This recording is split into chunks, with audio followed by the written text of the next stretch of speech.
नमस्कार दोस्तों, आप सबों का एक बार फिर से स्वागत है हमारे टू सक्सेस चैनल में।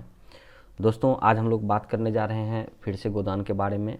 और आज हम लोग बात करेंगे कि गोदान को महाकाव्य की संज्ञा दी गई है, महाकाव्य माना गया है, तो इसके क्या आधार हैं, क्यों ऐसा माना गया है और ऐसे कौन से तत्व हैं जिनकी वजह से हम ऐसा कह सकते हैं। और महाकाव्य के बारे में हमने एक अलग से डिस्कस किया था, आप लोगों को याद होगा कि महाकाव्य होता क्या है, किसे हम महाकाव्य माने। तो आज हम लोग गोदान के महाकाव्य काव्य होने पर चर्चा करेंगे, है ना, कि गोदान एक हिंदी का पहला महाकाव्यात्मक उपन्यास है। तो इसके बारे में चर्चा करते हैं।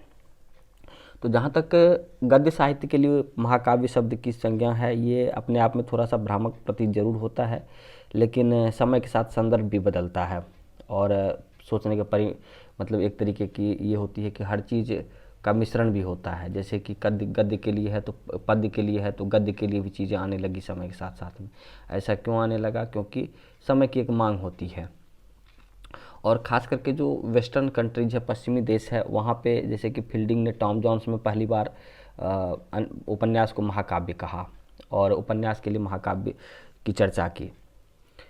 तो फील्डिंग का टॉम जॉन्स देखें या लियो टॉल्स्टॉय का वॉर एंड पीस देखें, इससे एक प्रसिद्ध इन रचनाओं को प्रसिद्ध महाकाव्य के रूप में संज्ञा मिली हुई है वेस्टर्न कंट्रीज में। इंडिया में भी जो उपन्यास लिखे गए उनमें से किसे महाकाव्य कहा जाए, इस पर चर्चा शुरू हुई। तो गोदान को पाया गया कि गोदान महाकाव्य के सभी प्रतिमानों पर पूरी तरह से खड़ी उतरती है और गोदान को हम महाकाव्य कह सकते हैं। महाकाव्य के लक्षणों की तुलना यदि गोदान से करें कि क्या क्या ऐसे आधार हैं जिसके आधार पर हम गोदान को महाकाव्य कह सकते हैं, तो पहला लक्षण यह है कि किसी स्थान के बारे में या किसी स्थान से ना बंधा होना, है ना, कि वह रचना क्या किसी एक स्थान से बंधा हुआ है, क्या वो पूरे राष्ट्र का प्रतिनिधित्व करता है, पूरे समाज का प्रतिनिधित्व करता है। ये लक्षण पहला लक्षण हम देखते हैं गोदान में। तो पाते हैं कि गोदान में लिखा हुआ है कि अवध प्रांत के 2 गांव सिमड़ी और बेलाड़ी की कथा है, गोदान की कथा, और ज़िले के नाम बताने की ज़रूरत नहीं है। तो स्वाभाविक रूप से यहाँ पे भौगोलिक और सांस्कृतिक वर्णन नहीं किया गया है। तो जब भौगोलिक और सांस्कृतिक वर्णन नहीं हुआ है जिस जगह की कथा है, तो इसे हम भारतवर्ष के किसी भी स्थान से इसे जोड़ सकते हैं, कहीं से भी इसे हम जोड़ा जा सकता है कि मतलब सिमड़ी और बेलाड़ी भारत का कोई भी गांव हो सकता है, सामान्य गांव कहीं भी कोई गांव हो सकता है, और जिला आप किसी भी ज़िले से इसको जोड़ सकते हैं। यानी कि इसे इस रूप में नहीं दिखाया गया है कि किसी खास पार्टिकुलर किसी एक प्लेस के बारे में बताया गया। इसे आप कहीं से भी जोड़ सकते हैं। पाठक जहाँ पढ़ रहा हो, जहाँ का भी पाठक हो, उसे लगेगा कि हमारे ही गाँव के, हमारे ही ज़िले की, हमारे ही स्थान की कथा है। क्योंकि भौगोलिकता में बांध देने के बाद क्या होता है कि रचना उससे बंध जाता है, आपके मन में उस जगह की छवि उभरने लगती कि ये फलाने जगह की कहानी है। लेकिन यदि इस तरह की चीज़ें नहीं डाली रहती है तो आपको लगता है कि ये कहीं की भी हो सकती है और आप हर जगह उन चीज़ों को फील करने लगते हैं। तो ये पहला लक्षण। अगला लक्षण हम देखते हैं कि क्या गोदान में सभी तरह की समस्याओं को दिखाया गया था? बिल्कुल दिखाया गया था। 1936 की रचना है गोदान, जैसा कि हमने पहले भी डिस्कस किया था 1936 की। उस समय की जो समस्याएं थी उन सारे समस्याओं को इसमें दिखाने का प्रयास किया गया है। सामंतवाद, पूंजीवाद की लड़ाई, सामंतवाद डूब रहा है, पूंजीवाद उभर रहा है, नारी आंदोलन है तो सरोज द्वारा पात्र है उसमें, दलित आंदोलन सिलिया के परिवार द्वारा, दहेज समस्या सोना और रूपा के द्वारा, अनमेल विवाह नोहड़ी और रूपा द्वारा, वेश्यावृत्ति मेहता खुर्शीद संवाद से हमें निकल के आता है, सांप्रदायिकता की समस्या, झुनिया के पति की मौत होती है इसकी वजह से, उसकी भी चर्चा हुई है। आर्थिक समस्या सबसे बड़ी समस्या के रूप में दिखाई गई है, गरीबी और ऋण के बारे में, होड़ी और अन्य किसानों का किस तरीके से शोषण होता है, बेरोजगारी, शहरी मजदूर की समस्या, राजनीतिक चरित्र शोषण यदि हम देखते हैं तो थानेदार द्वारा या कि राय साहब द्वारा शोषण। तो हर तरह की समस्या इसमें दिखाई गई है। तत्कालीन कोई भी ऐसी समस्या नहीं जिसे इन्होंने छोड़ा हो, हर तरह की समस्या को दिखाने का प्रयास किया गया है। आप यदि चरित्रों की बात करते हैं तो इसमें जो भी चरित्र हैं, जितने भी चरित्रों का वर्णन किया गया, वो चरित्र कहीं न कहीं वर्गगत चरित्र है, यानी कि व्यक्तिगत की जगह ना हो कि वर्गगत चरित्र है।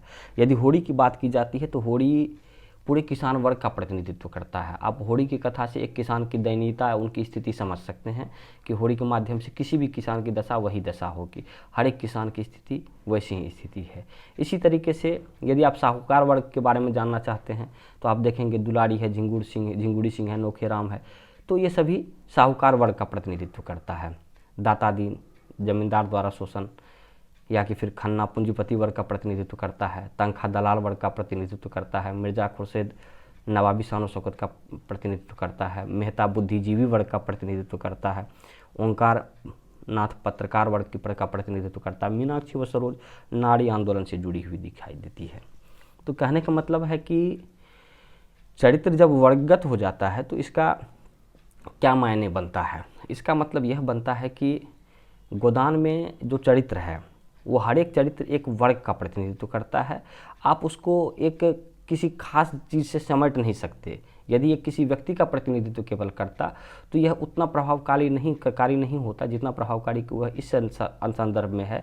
यह पूरे वर्ग का प्रतिनिधित्व करता है। जब कोई पूरे वर्ग का प्रतिनिधित्व करता है इसका अर्थ यह हुआ कि पूरा वर्ग के बारे में आप अंदाज़ा लगा सकते हैं, हर एक व्यक्ति के बारे में अंदाज़ा लगा सकते हैं। तो आपके मस्तिष्क पे एक बड़ी छवि उभर के सामने आती है। ज़्यादा अच्छे से आप चीज़ों को समझ पाते हैं कि समाज क्या चाह रहा है, क्या देश चाह रहा है, क्या उस समय की स्थिति है।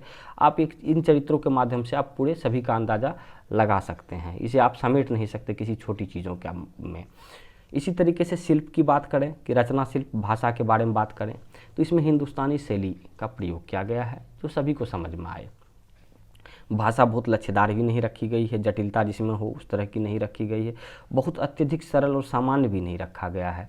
ऐसा रखा गया है कि हर तरह का पाठक वर्ग, हर व्यक्ति उसको सही से समझ सकता है। जैसे मैला आंचल ही हम पढ़ते तो मैला आंचल कई बार कई लोगों को पढ़ने में समझने में दिक्कत भी आती है कि इसका क्यों ऐसे लिख दिया है, इस तरह की भाषा का क्या मतलब होता है। लेकिन वहीं दूसरी तरफ गोदान में कोई ऐसा चीज़ नहीं है जिसे आप पढ़ते समय आपको ये नहीं महसूस होता है कि मतलब आपको कभी भी ऐसा नहीं लग सकता है कि आपको ये चीज़ें समझ में नहीं आई या कि आप इन चीज़ों को नहीं समझ पाए कि यहाँ पे इस भाषा इसका क्या कहने का मतलब है। और भाषा इतनी सरल है कि आपको कोई भी व्यक्ति यदि पढ़ना चाहता है उसको सामान्य लगेगा और पात्र के अनुसार भाषा का ज़्यादा परिवर्तन इसमें नहीं किया गया है, बशर्ते कि भाषा की सरलता पर ध्यान रखा गया है।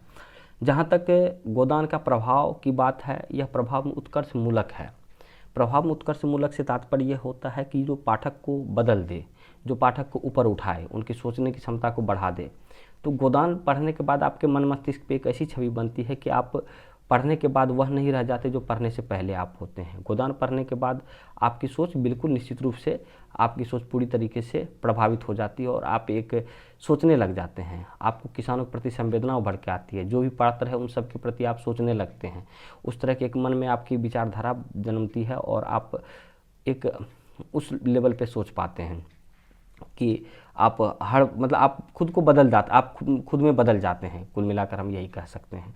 तो गोदान को यदि महाकाव्य हमने कहा है या कहा गया है अब तक, तो उसके जो भी कारण यहाँ गिनाए गए हैं उन सभी कारणों को देखने के बाद, पड़ताल करने के बाद हम यह पाते हैं कि गोदान अपने आप में एक पूर्ण उपन्यास है और यह सभी समस्याओं और सभी जटिलताओं को दिखाती है और यथार्थ से हटकर इसमें कुछ भी नहीं है। जो भी चीज़ें डाली गई सभी यथार्थवादी चीज़ें डाली गई जो वास्तविकता में हो रहा है।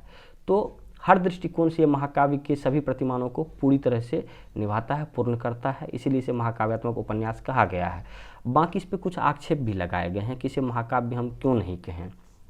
जैसे नंदी दुलारी वाजपेयी वो और कुछ अन्य आलोचक जिन्होंने कहा कि गोदान को महाकाव्य नहीं कहना चाहिए। पहली चीज़ कहा गया ये कि उपन्यास को महाकाव्य कहना ही अपने आप में भ्रामक है, नहीं कह सकते। दूसरा है स्वाधीनता संघर्ष नहीं के बराबर इसमें चर्चा किया गया है। तीसरा है शहरी जीवन का सीमित वर्णन किया गया है। तो उपन्यास को पहला कारण हम जब देखते हैं, विचार करते हैं, जो आक्षेप लगाया गया है कि क्या उपन्यास को महाकाव्य नहीं कह सकते। नहीं कह सकते, जैसा कि मैंने शुरू में भी बताया कि उपन्यास को महाकाव्य हमें कहना ठीक है, हम नहीं कह सकते। काव्य के लिए महाकाव्य होता है, लेकिन उपन्यास के लिए महाकाव्य पहले और अब के समय में चीज़ें बदलती चली गई। अब उपन्यास लिखना आम हो गया है, बशर्ते महाकाव्य जिस अर्थ में पहले लिखा जाता था कविताओं के माध्यम से या कि पद्य रचना की तरीके से एक लिखने की जो शैली चल रही थी, उन शैली को वो शैली अब पुरानी हो गई है। उन चीज़ों को पर आप कोई ध्यान भी नहीं देता। लिखने वाले बहुत कम रहे हैं उस तरीके से। तो जो नई विधा आ गई है उसके लिए आप इन शब्दों का यदि प्रयोग करते हैं या इन चीज़ों को जोड़ते हैं तो यह इसके महत्व को दर्शाता है कि अभी समाज क्या चाह रहा है, अभी समाज में क्या चल रहा है। तो कहीं ना कहीं इसको यदि हम हटा देते हैं तो एक तरीके से ये रचना का अपमान होगा। बाकी जहाँ तक बात है इंडिया नहीं, विश्व के दूसरे देशों में, जैसा कि मैंने शुरू में बताया कि फील्डिंग है या कि टॉल्स्टॉय का वॉर एंड पीस है, इन सभी में या और अन्य कई रचनाएं हैं जिसमें कि महाकाव्य कहा गया है उपन्यास को, नॉवेल को भी। तो हर जगह ये चीज़ माना चला गया, इसलिए ये आक्षेप लगाना बिल्कुल गलत आक्षेप है। दूसरी बात है कि स्वाधीनता संघर्ष ना के बराबर दिखाया जाना।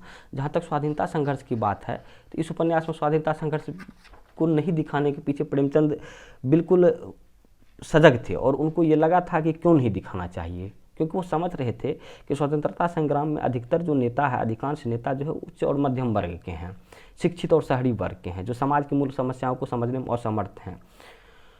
जैसे कि उन्होंने ये दिखाया कि मिस्टर खन्ना जैसे पूंजीपति और राय साहब जैसे जमींदार है ना, स्वतंत्रता संग्राम या स्वाधीनता संग्राम के नाम पर जेल भी होकर आए हैं, परंतु ये सभी मतलब क्या होता है कि शोषण जो हो रहा है, शोषण के लिए भी यही सभी जिम्मेदार हैं। एक तरफ तो लड़ाई लड़ रहे हैं, दूसरी तरफ शोषण के लिए भी जिम्मेदार हैं। और कुल मिलाकर इससे यह पता चलता है कि स्वाधीनता का अर्थ प्रेमचंद इस तरीके से दिखाना चाहते हैं जो वास्तविकता उस समय में चल रही थी, कि स्वाधीनता संघर्ष की लड़ाई हो रही थी, लेकिन वास्तविक समस्या जो थी, जिनसे देश जूझ रहा था, उससे कोई नहीं वाकिफ था। उन चीज़ों से लोग भाग रहे थे, उन चीज़ों की तरफ कोई ध्यान नहीं दे रहा था। तो जो समस्याएं किसानों की थी, शोषण की थी, गरीबी की थी, इन चीज़ों की तरफ ध्यान देने की बात कम की जा रही थी, बल्कि स्वतंत्रता संग्राम की। तो इस चीज़ों को प्रेमचंद ने जानबूझ के नहीं दिखाया है। दूसरी चीज़ है कि शहरी जीवन का सीमित वर्णन किया गया है। 1936 के समय में शहरों की संख्या भी कम थी और उस समय की जो स्थिति थी, जैसे कि खास करके हम यह देख सकते हैं कि जो संबंध है शहर और गांव का, गांव की संख्या अधिक थी, शहरों की संख्या कम थी। यदि शहरों की संख्या कम थी तो संबंध भी कम थे, और शहर आजकल के शहरों के हिसाब से उस समय का शहर हुआ भी नहीं करता था। जनसंख्या जो थी गाँव में ज़्यादा रहा करती थी, और कुल मिलाकर ये कह सकते हैं कि उसका वर्णन वहाँ पे उतना ज़्यादा उचित भी नहीं था, क्योंकि भारत देश का पूर्ण जो एक प्रतिनिधित्व था वो गांव कर रहा था उस समय के हिसाब से 1936 में। वर्तमान समय में दूसरी बात है कि चीज़ें बदल रही, लेकिन उस समय के हिसाब से 1936 में जब उपन्यास लिखा गया था, गांव उस समय ज़्यादा प्रतिनिधित्व कर रहा था भारतवर्ष का और भारतीय संस्कृति का, सभ्यता का, हर एक चीज़ का। तो इसलिए उस पर ज़्यादा फोकस है, और शहरों की संख्या कम थी, शहर तो उनकी समस्याओं पे उसी अनुसार से फोकस किया है जितनी उसमें ज़रूरत थी, उससे ज़्यादा। तो ये एक प्रभाव अच्छा ही बनाता है, कम वर्णन करना, ना कि प्रभाव को कम बनाता है, करके दिखाता है। तो इस चीज़ को भी हम खारिज कर सकते हैं कि शहरी जीवन का सीमित वर्णन किया गया है, जो इसकी कमजोरी है। कमजोरी नहीं बल्कि ये इनकी अच्छाई, और जहाँ तक हम यह भी लिख सकते हैं कि दोनों कथा पैरेलल चलता है, समानांतर रूप से दोनों कथाएँ चलाई गई है। उसके बाद जो इसमें दिखाया गया है एक तत्कालीन, जो हम ये कह सकते हैं कि इसकी प्रासंगिकता क्या है। प्रासंगिकता के रूप में यदि हम देखते हैं गोदान को, तो इसकी प्रासंगिकता उस समय में जितनी थी आज भी उतनी ही है, क्योंकि गोदान पढ़ते समय हमें कभी ऐसा नहीं फील होता, महसूस होता कि यह आज प्रासंगिक नहीं है। आज भी ये हमें आगाह करती है, आज भी हमें ये सच्चाई से रूबरू कराती है, आज भी हमारी आंखें खोलती है और हमें रास्ता दिखाती है, और हम चीज़ों को समझ पाते हैं बेहतर तरीके से गोदान पढ़ने के बाद, अच्छे तरीके से। तो कुल मिलाकर इसमें इतना ही है। और एक चीज़ और यहाँ पे जो चर्चा करने वाली बात है वह यह है कि इसमें काल क्रम का कम वो रखा गया है, जैसे कि किसी खास काल से इसको नहीं जोड़ा गया, किसी समय का जिक्र नहीं किया गया, किसी खास बड़ी घटना जो किसी चीज़ से किसी समय में घटी हो उनसे इसको जोड़ के नहीं दिखाया गया है। इसलिए नहीं दिखाया गया है क्योंकि यदि इसे काल से जोड़ देता, किसी समय से जोड़ देता, तो ये कालबद्ध रचना हो जाती है ना, और अपने समय का अतिक्रमण नहीं कर पाती, और आज हमें प्रासंगिक नहीं दिखती। मान लेते हैं किसे दिखा दिया जाता 1 मिनट के लिए सविनय अवज्ञा आंदोलन से दिखा दिया जाता, सिविल डिसोबीडियंस मूवमेंट से, तो आपको आज ये इतनी प्रासंगिक नहीं लगती जितनी कि अभी लग रही है, यदि किसी चीज़ से जोड़ा नहीं गया है, किसी खास तारीख का वर्णन इसमें नहीं किया गया है। तो एक इसकी ये भी एक अच्छाई है इस उपन्यास की। कुल मिलाकर इस उपन्यास में आप कमियां ढूंढ सकते हैं, यदि ढूंढने लगेंगे तो, लेकिन वो कमियां, आपकी कमियों को काटा जा सकता है, बिल्कुल सही तरीके से काटा जा सकता है। और ये उपन्यास अपने आप में पूर्ण उपन्यास है, और इस उपन्यास की कोई ऐसी चीज़ नहीं है जो इसको महाकाव्य बनने से या महाकाव्य कहलाने से रोक सके। तो महाकाव्य कहना बिल्कुल अपने आप में न्यायोचित है। यही हमें दर्शाना, यही दिखाना, और बिल्कुल जो बिंदु पर हमने चर्चा किया इन्हें ध्यान में रखना है। तो आप सभी लोग देखते रहिए ट्रू सक्सेस। अगली क्लास में हम लोग फिर गोदान